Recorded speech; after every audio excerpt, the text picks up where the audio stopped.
पंचम भाव से अगेन आपकी बुद्धि का विचार होता है।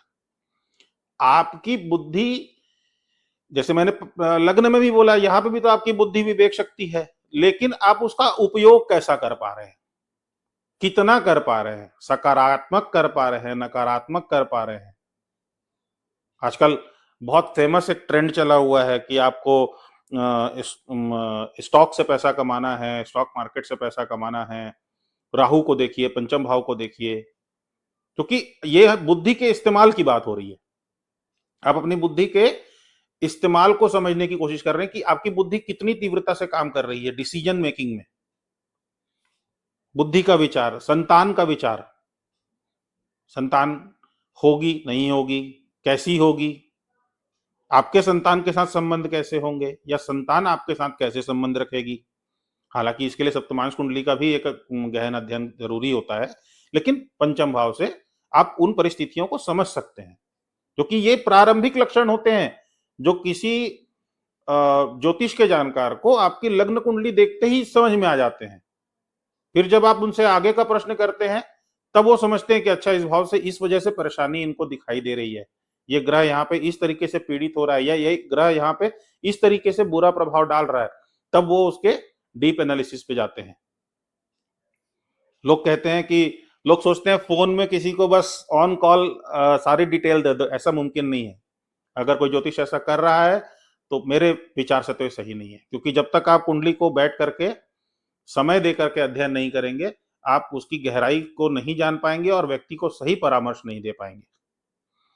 इसके अलावा आपकी साहित्यिक रुचि, आपकी वाक्पटुता, जैसे मैंने बोला लॉटरी, सट्टा, स्टॉक मार्केट, लेखन में आपकी कुशलता कैसी होगी। जो साहित्यिक लोग होते हैं वो लिखते हैं, किताबें लिखते हैं, गाने लिखते हैं, कहानियां लिखते हैं, उसमें आपकी शक्ति और समझ कैसी होगी। इसके अलावा संतान का सुख दुख हो गया, और गर्भाधारण की शक्ति महिलाओं में खासतौर पे देखी जाती है कि जब पंचम भाव पीड़ित हो तो सबको समझ में आता है कि अरे, गर्भाधारण से भी कोई संबंधी समस्या हो सकती है, गर्भ नष्ट तो नहीं होगा, या नष्ट हो करके तो गर्भ नहीं बनेगा, या कैसी स्थिति बनेगी, पहले शिशु में ही तो कोई परेशानी नहीं आएगी। कई सारी चीजें इसी भाव से विचार होती हैं। यहाँ के भी कारक गुरु ही होते हैं, यहाँ के भी कारक गुरु ही होते हैं। और पणफर भाव जैसे मैंने आपको बताया था 2, 5, 8, 11, तो ये उसमें आता है। इसके अलावा कई परिस्थितियों में, हालांकि सिर्फ इसी को कहना बहुत शायद सही नहीं होगा, लेकिन हाँ, प्रेम विवाह के संबंध में हम पंचम भाव को जरूर देखते हैं, क्योंकि पंचम भाव प्रेम का भी कारक होता है। अब प्रेम कई तरीके से हो सकता है, सिर्फ प्रेम विवाह के लिए ही तो प्रेम नहीं होता है। प्रेम की स्थिति कैसी रहेगी, आप किसी को कितना प्रेम करेंगे या लोग आपसे कितना प्रेम करेंगे, ये भी तो चीजें मायने रखती हैं।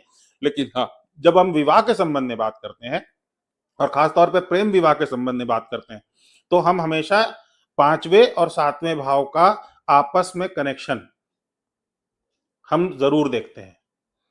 फिर इसमें कई लोग तीसरे और 11वें भाव को भी जोड़ते हैं कि आप उसको पाने के लिए या अपने प्रेम विवाह को पूर्ण करने के लिए कोशिश कितनी कर रहे हैं, और आपको उससे लाभ मिल रहा है कि नहीं, क्योंकि इच्छा पूर्ति का भाव 11वां भाव है, तो आपकी इच्छा की पूर्ति हो रही है कि नहीं।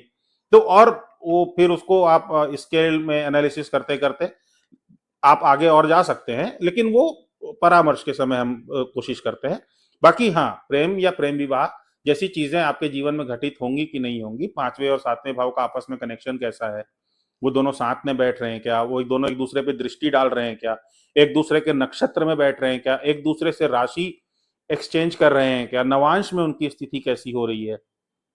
इन सब चीजों का विचार करके आप प्रेम विवाह के बारे में भी बहुत हद तक जानकारी हासिल 5वें भाव से कर लेते हैं।